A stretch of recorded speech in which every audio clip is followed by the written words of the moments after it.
Thank you guys for tuning in to another video. This week will be a quick update on the October 2024 benchmark price data.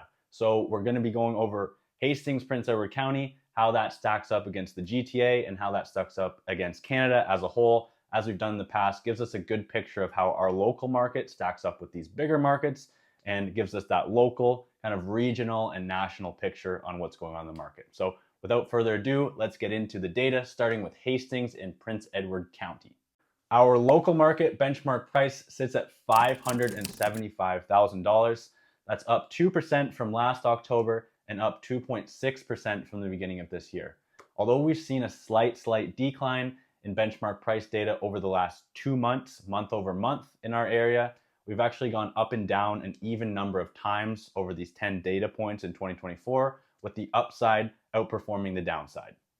Prices in our market are holding steady with slow growth, and this is due to relatively low inventory, relatively high population and job growth, and relatively affordable prices compared to other markets around us, which tees us up for our next data point, which is Greater Toronto Area. The GTA is a market that greatly affects our market due to its proximity and influx of people coming from the GTA to our region.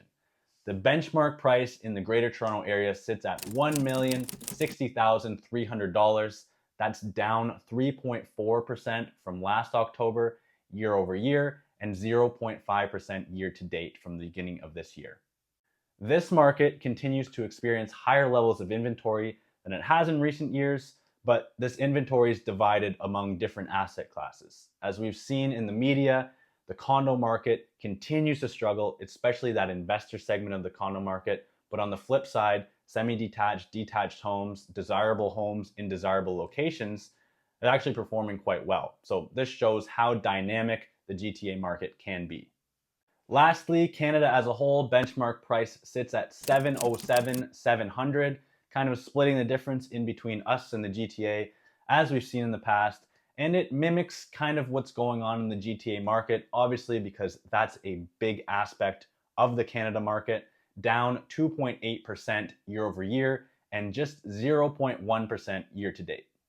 Canada as a whole is a quite diverse market, as we're seeing bigger metros probably contribute to the declines in Toronto, Vancouver, Montreal, where you see more investors, more speculative money get into the market, but also seeing growth in other markets like Calgary, other provinces out west, provinces out east, and then smaller areas and pockets in Ontario like us. So quite a diverse market, but still showing pretty good stability year to date, basically being flat. Overall, these trends aren't really surprising. We've seen most of these trends kind of go throughout 2024 and most of 2023, with bigger metros struggling, like I said, due to speculative investment, more inventory, and these smaller markets with more normal market fundamentals performing quite well, which I think attests to our market fundamentals of, like I mentioned, strong population growth, relatively affordable prices, and relatively low inventory. With new inflation data coming out in a couple days, we'll see how this impacts Bank of Canada's decisions in the future and future rate cuts, and how this will impact not only our local market, but the GTA and Canada as a whole. So that's it for this week's video. Thank you guys for watching, and see you next week.